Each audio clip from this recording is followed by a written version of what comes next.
오늘 본문에 나오는 룻기는 성경에서 가장 잔인하게 시작하는 성경입니다.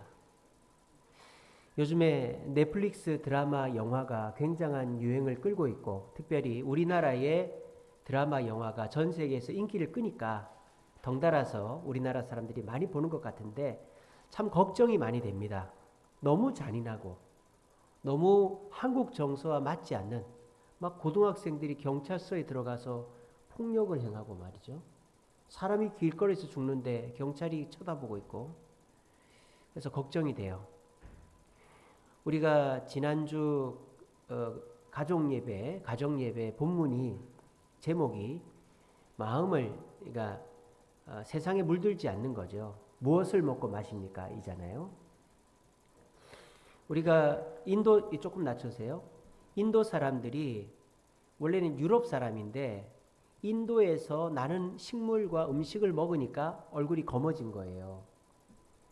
우리가 세상 살지만 이 세상 사람들 하는 그대로 하다 보면 천국 가도 네가 내 자식이냐 하나님이 할 수도 있어요. 세상 속에 살지만 세상 것을 보고 먹고 마시지만 분별은 해야 된다라는 거죠. 넷플릭스를 보지 말라는 거 아닙니다. 봐야죠. 하지만 저것은 현실이 아니고 저것은 너무 잔인한 것이고 저렇게 되어서는 안 되지, 이런 자기만의 판단 속에서 보셨으면 좋겠어요. 오늘 이 룻기는요, 넷플릭스보다 더 잔인한 성경이에요. 왜? 남자 3명이, 집안에 기둥 같은 남자 3명이 죽어버려요. 엘리멜렉, 말론, 기럨, 아버지와 2 아들이 죽고 어머니와 며느리 2만 남게 됩니다. 그것도 어디서? 고향 땅에서가 아니라 이방 땅에서, 이사간 모압 땅에서 그렇게 돼버리는 거예요. 이 얼마나 충격적인 전개입니까? 이거는 영화로 따지면 뭐예요? 첫 판부터 주인공 죽는 거예요. 첫 판부터 뭐 강동원, 원빈 이런 사람 나왔다가 죽고 없어지는 거예요. 그러니까 우리가 이제 이 룻기를 그렇게 보면 재미가 있다 이 말이에요. 그러면 이 룻의 집안의 남자들이 씨가 마르게 된 이유가 뭘까요? 엘리멜렉과 말론, 기럨 왜 죽었을까요? 뭐 죄를 지었습니까? 사람을 죽였습니까? 도둑질을 했습니까? 거짓말을 했습니까? 율법을 어겼습니까? 그런 거 없어요. 한 가지 한 건 뭐죠? 이사 간 거예요. 이사가 잘못된 거예요. 그것도 그냥 이사 간 게 아니죠. 이 엘리멜렉의 가족은 베들레헴에 살았어요. 베들레헴이 뭡니까? 떡집이라는 뜻 아닙니까? 곡식이 많이 나고 그래서 떡을 만들어서 먹는 방앗간이 있단 말이에요. 근데 그 떡집이 그 가뭄 때문에 굶을 정도면 얼마나 가뭄이 극심하다는 거겠어요. 그러니까 이 엘리멜렉이 가장이니까 하다 생각하다 어떻게 합니까? 이렇게 있다가는 우리 식구들 다 죽이겠다. 그래 어떻게 할까? 모압 땅으로 가자. 거기는 아직 가뭄이 없다고 하니까 모압 땅에 가서 내 금쪽하던 새끼들 죽이면 안 되지 않냐. 그게 결정을 하고 갔어요. 여러분 그게 잘못입니까? 그게 죄입니까? 그게 죄입니다. 그게 잘못입니다. 여러분 우리 그리스도인들은 생존을 위해서 사는 사람이 아닙니다. 우리는 사명을 위해서 사는 사람입니다. 가나안 땅은 먹고 살으라고 하나님이 주신 땅이 아니죠. 가나안 땅은 내가 떠나서는 안 되는 땅입니다. 심지어는 어떻게 합니까? 내가 어찌하다가 땅을 남한테 팔았거나 남이 이용하게 할 수 있어요. 근데 희년이 되면 어떻게 합니까? 50년이 되면 원래 주인에게 다 줘야 돼요. 우리 집안에 딸밖에 없어. 그러면은 내 딸이 다른 지파로는 시집을 못 가요. 같은 지파 내에서 결혼해야 돼. 왜? 그 하나님이 주신 지파 땅을 지키기 위해서. 가나안 땅은 생존을 위한 땅이 아니라 지키는 땅이에요. 교회는 먹고 사는 문제를 해결해 주는 것이 아니라 내가 지켜야 될 것입니다. 신앙은 나를 먹여 살리는 것이 아니라 내가 지켜가야 하는 것입니다. 생존을 위해서 살면 죽습니다. 하지만 사명을 위해서 살면 삽니다. 우리 교회가 준공을 받아야 되는데 공사가 진행이 안 돼가지고 3억이 필요한 거예요. 어떡하나. 한 20명 정도 우리 집권자들이 모였죠. 그때 우리가 기도하고 서로 의견을 나누는데 다 말을 안 합니다. 우리 장로님이 말씀을 하십니다. 여러분, 이 교회가 내 건물 같았으면 진작에 접었을 겁니다. 그런데 내가 장로고 이 교회가 하나님의 집인데 내가 여기서 이거를 멈추면 안 되겠다라는 생각이 들어서 이거 계속합니다. 여러분 도와주세요. 우리 장로님이 그 얘기를 했어요. 그때 제가 감동을 받았어요. 그렇구나. 나는 이 교회를 하나님의 집이라고 생각해 왔나? 그냥 건물이라고 생각했지. 여기가 하나님의 집인데 하나님의 집을 짓는 내가 여기서 멈추거나 이것이 잘못되게 해서는 안 되지라는 생각을 잘 안 했어요. 근데 그때 저는 망치로 제 머리를 맞은 듯이 회개했습니다. 그렇구나. 이곳은 하나님의 집이구나. 나는 지금 사명의 길을 가고 있지 생존을 위해서라면 진작에 그만둬도 그만뒀을 거 아닌가 하는 생각을 해보았습니다. 엘리멜렉의 집안은 하나님의 사명으로 맡긴 가나안 땅을 팔고 갔기 때문에 그 집안의 남자들이 씨가 마르게 된 거예요. 근데 이 욥기의 시작이 주인공이 죽고 아주 잔인하게 시작을 했는 것과 반대로 곧바로 주인공이 바뀝니다. 누구로 바뀝니까? 룻으로 바뀝니다. 자, 룻은 엘리멜렉과 정반대의 사람이죠.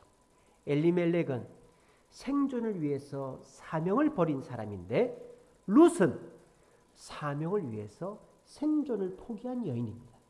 룻의 사명이 뭡니까? 얘기해 보세요. 룻의 사명이 뭐였죠? 아시잖아요. 룻의 사명이 뭐예요? 시어머니 나오미를 봉양하는 거죠.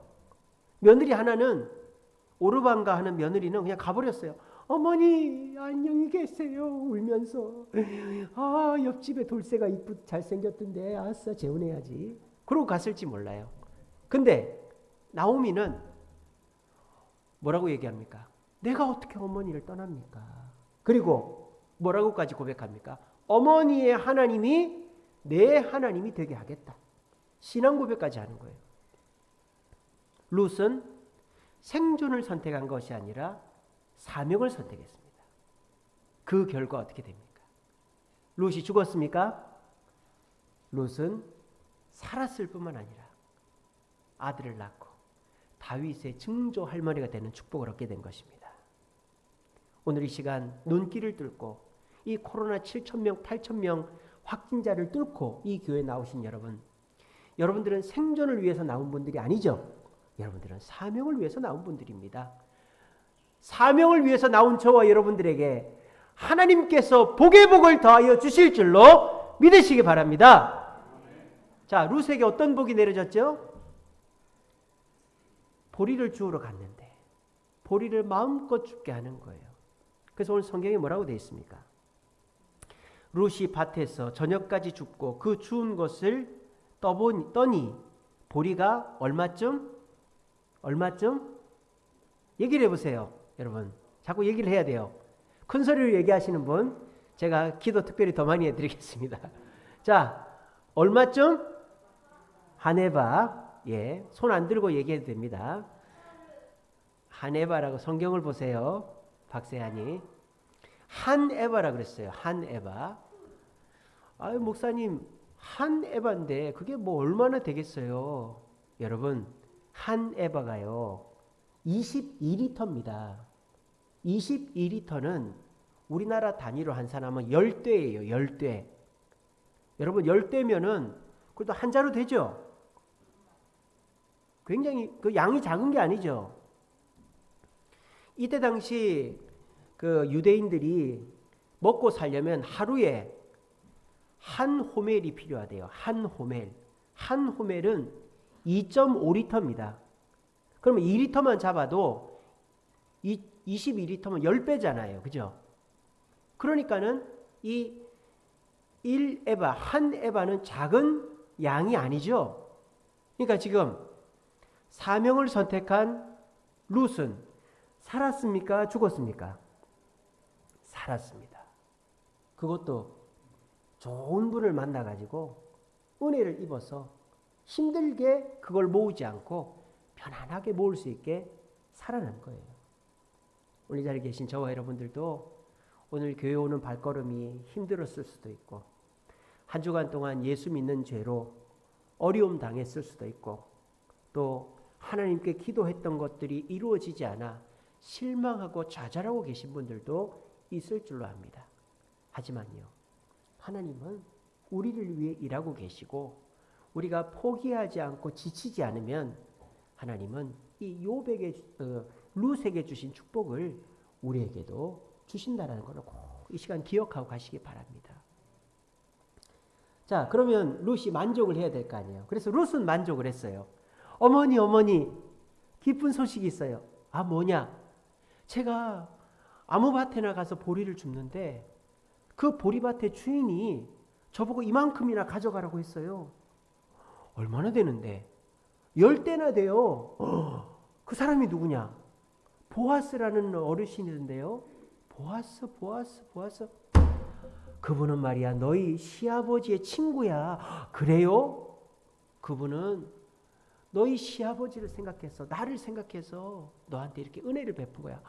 잘 됐네요. 제가 앞으로도 그분 은혜로 곡식을 많이 거둘 수 있겠네요. 자, 여기서 끝나야 되는 거예요. 근데 견물생심이라고 했습니다. 이 나오미가 욕심이 나는 거예요. 욕심이. 얘야, 그분이 보아스잖아. 그분은 우리 집안에 가까운 친척이거든. 우리 이스라엘의 율법에 말이야 고엘이라는 제도가 있는데 친척이 망하면 가까운 친척이 자기 돈으로 그 망한 친척의 재산을 되찾아주는 제도가 있어. 근데 그 보아스라는 어른이 부자고 너한테 잘해주는 거 보니까 아마 그거를 해줄지도 몰라. 그러니까 너 기회를 봐서 보아스 어른한테 잘 보이고 너 우리 재산 찾아와야 된다. 여러분, 이게 말입니까 방구입니까? 이 시어머니가 정말 낯짝이 두꺼워도 유분수지 어떻게 시어머니 봉양하겠다고 따라온 며느리한테 그렇게 보리를 10대나 하루 종일 일해가지고 가져온 며느리한테 수고했다고는 말 안 하고 너 이제 나가지 말라고는 말 안 하고 더 큰 일을 요구한단 말입니다. 근데 참 신기한 건 뭐예요? 이 룻이 시어머니의 말에 순종을 합니까 안 합니까? 얘기해 보세요. 순종을 합니까 안 합니까? 아이, 또 순종을 하네. 이 룻이 바보 멍충인가요? 아니죠. 너무나도 현숙하고 똑똑한 여인이죠. 전 여기서 발견한 것이 있습니다. 여러분, 순종은 하면 할수록 나에게 복이 되는 거예요. 내 생각과 달라도 순종하면 복이 되는 거예요. 저는 사회 경험이 많지 않습니다. 그래서 뭐를 판단할 때 뭐 종교적이고 신앙적이고 성경적인 거는 판단을 잘하지만 세상적인 거 잘 못해요. 항상 장로님하고 의논합니다. 근데 장로님께서 하시는 말씀하고 제 생각하고 다를 때가 많아요. 그럼 제가 어떻게 할까요? 아, 장로님 그건 제 생각하고 다른데요. 하지 말죠. 이렇게 하는 게 아니고 예, 장로님 알겠습니다. 그렇게 해보죠. 그렇게 합니다. 그렇게 해서 이 교회가 지어진 거예요. 만약에 제 생각대로 했으면은 이 교회가 아직 외장도 못 붙였을 거예요. 장로님께서 우리 성도들에게 이렇게 권면해 봅시다. 이 공사하시는 분들한테 이렇게 얘기합시다. 이건 이렇게 해야 되는 겁니다. 저 사람들이 잘못하는 거예요, 목사님. 제가 모르잖아요. 공사를 어떻게 하는지 제가 어떻게 알아요? 근데 장로님이 가르쳐 주시니까 아, 이 사람들이 지금 허투루 하고 있구나. 여러분, 이 지하 여기 있잖아요. 여기 할 때도요. 저는 아무것도 몰라요. 근데 저희 장로님이 한번 쫙 둘러보시더니 물 새는데 다 짚어내고 말이죠. 엘리베이터, 지하 이거 다 방수 처리해달라고. 그러니까는 이 사람들이 뭐 난처해 하는 거예요. 그래가지고 어떻게 하는 줄 알아요? 방수액만 빠는 게 아니고 방수판, 단열재, 뭐 할 수 있는 거는 다 붙였어요. 그래서 벽이 줄어드는 거예요, 우리가. 그때 제가 느낀 게 뭐냐. 순종은 내 생각과 달라도 하면 할수록 나한테 유익이구나 하는 거를 그때 뼈저리게 느꼈습니다. 그래서 저는 앞으로도 그렇지만 모든 일을 우리 김문옥 장로님 또 우리 교회 또 장로가 세워지면 그런 분들과 의논해서 하는 것이 결국은 나한테 도움되는 일이다. 그런 확신을 저는 갖고 있습니다. 근데 사람들 잘 그렇게 안 하죠. 특별히 자기가 조금 성공을 맛보고 전문가라고 생각하는 사람은 남이 뭔 얘기하는 것을 듣기 싫어해요. 여러분 절대 그렇게 하시면 안 됩니다. 여러분 지식과 지혜의 차이가 뭔지 아세요? 지식은 담아두는 거예요. 지식은 담아두는 거예요. 지혜는 뭐죠? 지혜는 흘러가는 거예요. 흘러가는 거예요. 지혜는 흘러가면서 문제를 해결하는 거예요. 아무리 지식을 많이 담아놔도 그게 흘러가지 않고 문제를 해결하지 않으면 아무짝에도 쓸모가 없는 지식이다 이 말이에요. 근데 요즘에 젊은이들, 요즘에 뭐 교수들 보면 똑똑해요. 담아놓은 지식은 많아요. 근데 그거를 흘려보내질 않아요. 그리고 그것으로 문제를 해결했다는 어떤 성과, 어떤 결과물이 없어요. 그러니까 그 지식이 무용지물이죠. 오히려 지식이 사람을 망하게 하는 거죠. 잠언에 나오는 것처럼 사람을 피곤하게 하는 거예요. 많은 책이, 많은 지식이 너를 피곤하게 병들게 한다고 하는 거예요. 그래서 지혜로운 사람, 특별히 어르신들, 나를 사랑하고 나에게 극진한 마음을 갖고 있는 어르신들의 말을 절대 무시하지 마시고, 특별히 우리 젊은 우리 청년들, 우리 학생들, 부모님, 우리 어른들이 우리 학생들, 청년들을 잘못되라고 하겠어요? 사랑하니까 하는 얘기인데 무슨 얘기만 하면 됐어, 몰라, 싫어. 그렇게 해버리면 올 기회도 도망을 간다 이 말이에요. 룻은요, 이 시어머니 요청 앞에 이렇게 얘기할 수 있어요. 어머니, 제가 어머니 따라 여기까지 왔잖아요. 어머니 때문에 하루 종일 남의 밭에서 눈치 보면서 보리 주워 왔잖아요. 근데 지금 뭐라고 하셨어요? 저보고 보아스님한테 잘 보여가지고 그 어르신의 도움으로 어머니 땅이랑 어머니 집을 사달라고요? 어머니 그게 무슨 말이에요? 이럴 수도 있잖아요, 그죠? 근데 룻은 예 어머니 그렇게 할게요. 어머니의 말에 순종하고 어머니를 봉양해야 되겠다는 사명을 놓치지 않은 거예요. 그것이 룻에게 영광을 가져다 준 것입니다. 여러분들 똑똑하고 내 분야의 전문가이신 거 다 압니다. 그렇지만 그 지식이 나를 병들게 하고 나를 힘들게 할 때도 있어요. 지혜는 지식과 완전 다르진 않지만 같지 않습니다. 지식이 많다고 결코 지혜로운 게 아니에요. 지식이 없어도 지혜로운 분들 많습니다. 우리 모두 내가 동의가 되지 않아도 나를 사랑하고 믿을 만한 사람의 권면이라면 그 권면을 따름으로 룻처럼 축복을 누릴 수 있는 저와 여러분들 되시기를 간절히 바랍니다. 자, 그래서 룻이 순종을 했어요. 어머니 말대로 보아스 어르신이 우리 땅과 집을 되찾아줄 때까지 열심히 일하자. 근데 그게 얼마 동안이었을까요? 얼마 동안? 오늘 본문에 보면 나와요. 23절에 보시면 룻이 보리추수와 밀추수를 마치기까지 이삭을 주었다라고 돼 있어요. 자, 보리추수는 우리나라 달력으로 이제 2월 달부터 합니다. 2월 달부터. 우리나라도 보리추수를 그때쯤 하죠. 밀추수는 언제 해요? 5월 달에 해요. 밀도 사실은 보리의 종류잖아요. 밀도. 그러니까 밀도 그냥 보리랑 거의 비슷한 시기예요. 자, 2, 3, 4, 5 거의 3개월에서 4개월 동안 들판에서 보리를 주운 거예요. 한 번도 험한 일을 안 해본 젊은 세대기,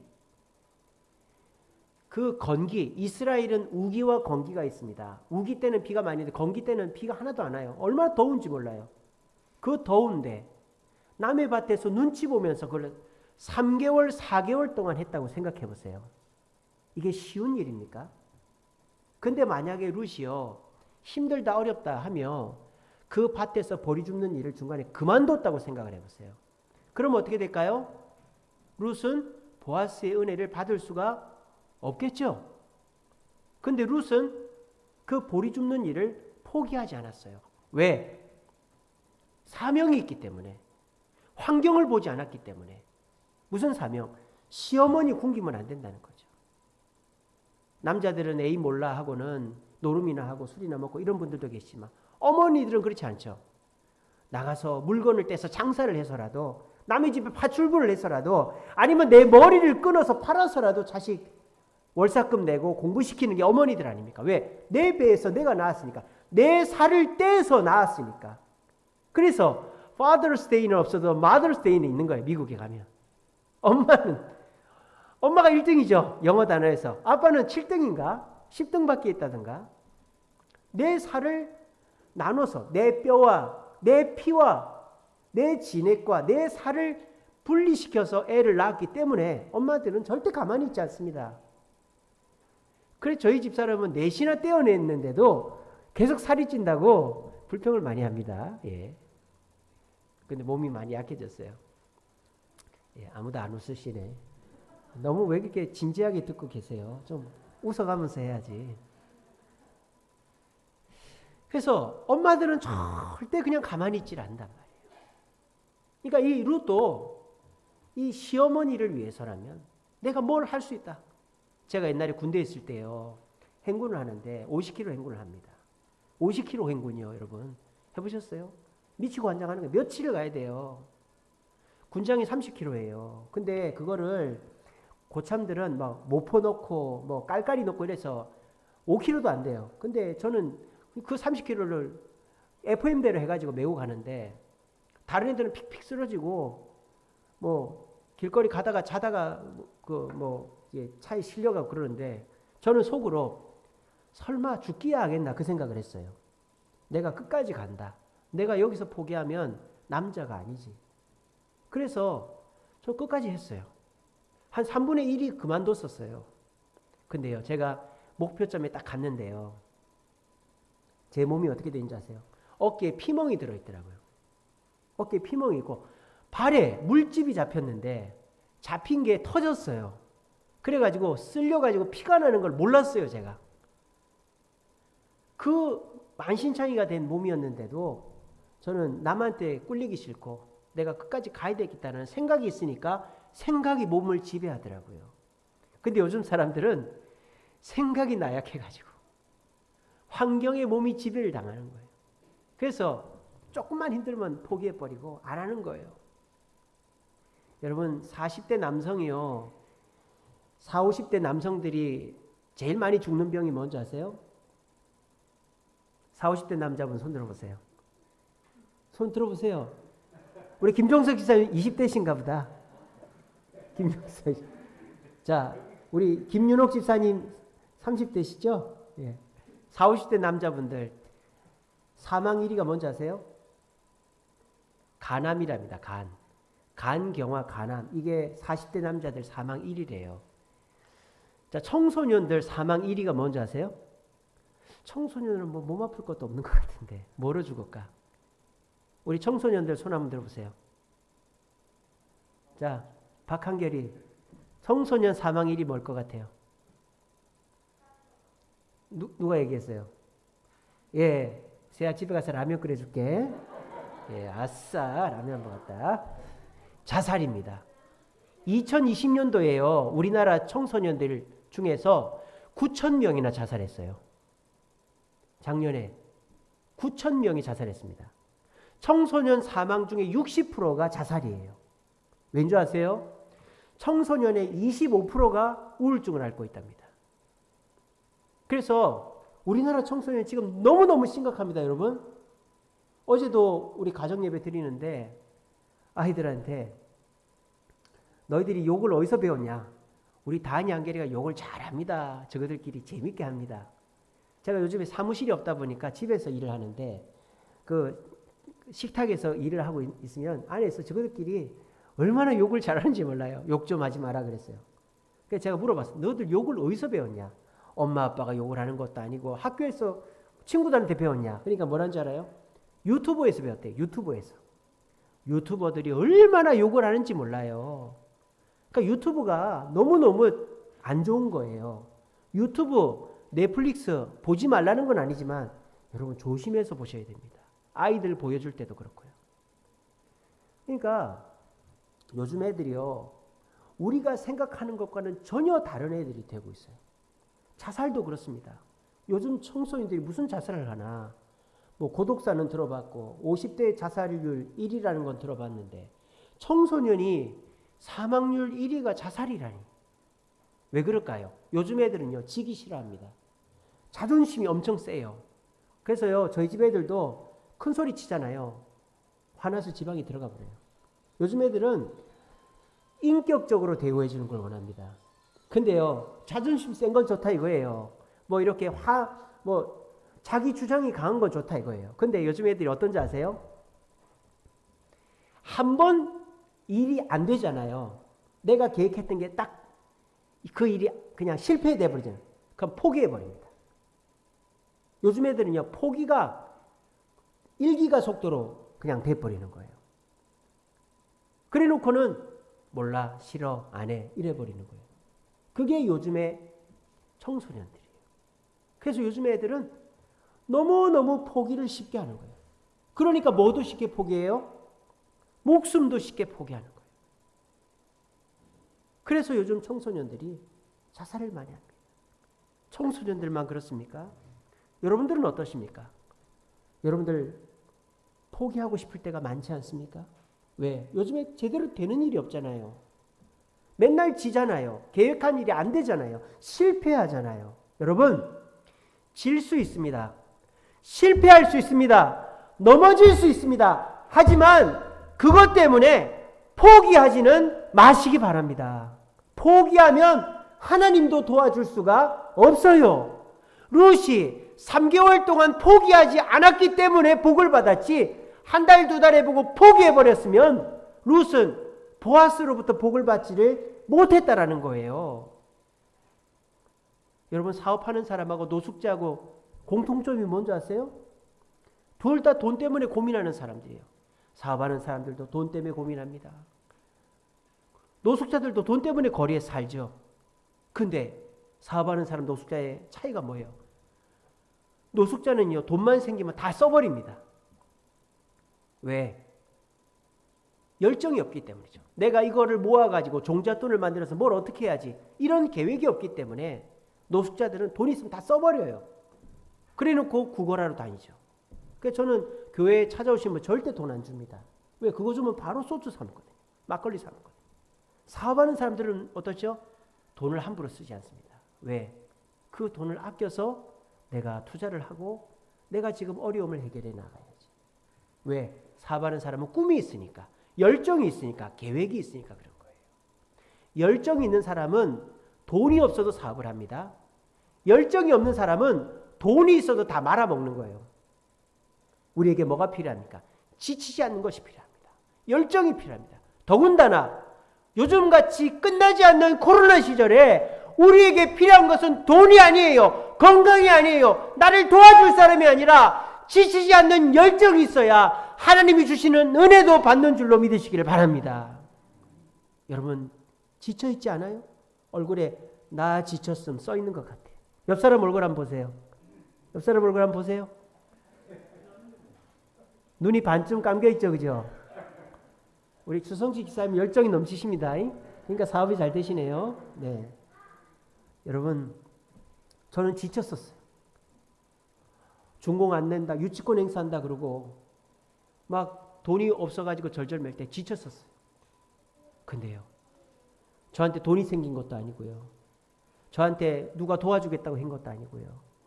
문제가 다 해결된 것도 아니에요. 근데 제가 다시 열정이 생겼어요. 그래서 그 기도원 갔다 온 그걸 가지고 목회 계획을 짜서 장로님하고 오늘 당회를 했어요. 여러분 2022년도 기대하시기 바랍니다. 여러분 제가 맨날 설교 시간에 제주도 왕복 여행권 봉투 얘기했잖아요. 내년에는 왕복권 나갑니다, 여러분. 제주도 여행권 그것도 부부 동반으로 우리 장로님이 하자고 했어요. 이건 제 얘기가 아닙니다. 그래 놓고 장로님이 가실 것 같은데. 장로님 전도 잘하시니까. 노건사님 있으니까. 내년에는 제주도 왕복 여행권 나갑니다. 내후년에는 태국도 갈 수도 있을 것 같은데 여러분 내년에 기대하십시오. 저 열정이 생겼어요. 기대감이 생겼어요. 왜? 하나님 앞에 기도하니까. 하나님이 저에게 힘을 주시더라고요. 요 앞에 제가 새벽에 5시에 와서 7시 반까지 기도하고 갑니다. 지난 금요일에도 9시 반에 와서 12시 넘어까지 기도했어요. 기도하니까 하나님 나를 지치지 않게 해주시더라고요. 꿈을 보여주시더라고요. 그리고 그 꿈속에서 다시 일어서니까 일이 잘 돌아가더라고요. 오늘 이 자리에 나오신 저와 여러분들은 참 잘 오신 거예요. 왜? 지쳐있는 여러분들의 몸과 마음을 회복할 기회를 얻었기 때문입니다. 여러분 지쳐있으면 좋은 일도 아무리 맛있는 음식도 아무리 좋은 여행지도 아무것도 아닌 거예요. 멀미해보세요. 배 타고 다니면 빨리 육지에 가고 싶지 멀미하면 아무것도 아닌 거예요. 여러분 지쳐있는 몸과 마음은 하나님이 회복시키십니다. 기도해야 됩니다. 그렇게 해서 여러분들이 지쳐있는 몸과 마음이 회복되어 하나님이 주시는 비전과 그 꿈을 발견함으로 우리 모두 지치지 않고 주님이 주시는 축복을 받아 누리는 저와 여러분 되시기를 간절히 바랍니다. 말씀을 맺겠습니다. 이사야 40장 31절 말씀에 여호와를 앙망하는 자는 새 힘을 얻는다 그랬어요. 여러분 아인슈타인은요 천재 물리학자죠. 근데 아인슈타인이 글자를 몇 살이 뗐는지 아세요? 7살이 뗐어요. 빠른 건 아니죠. 베토벤은요 음악의 성인이라고 합니다. 근데 베토벤 어머니 일찍 돌아가시고 아버지 술주전병의 노름꾼이고 베토벤은 귀가 들리지 않았어요. 음악에 재능이 없었어요.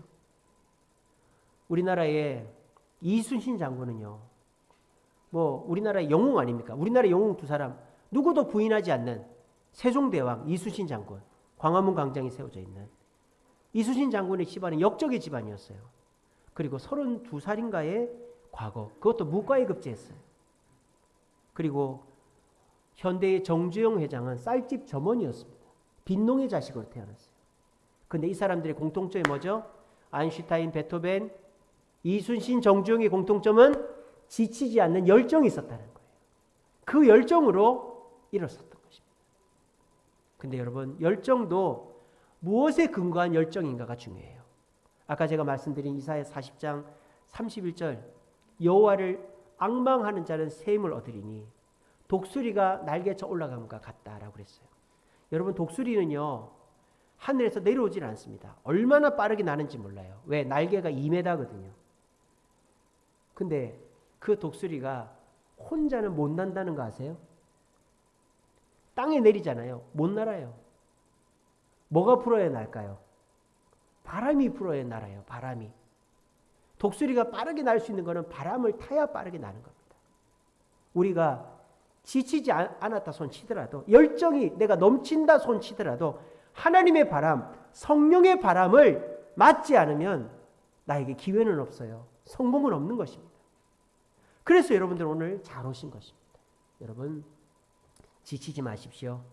기도하며 힘을 내십시오. 그리고 성령의 바람을 맞으십시오. 그렇게 하여서 우리 모두 루처럼 지치지 않고 열정적으로 사명 감당하고 어머니의 말씀을 하나님 말씀으로 여겼던 루처럼 하나님 말씀을 가슴에 새김으로 우리 모두 지치지 않고 하나님을 바라보아 다시 일어서고 승리하고 결과적으로 끝이 좋은 인생 사는 저와 여러분 되시기를 간절히 바랍니다.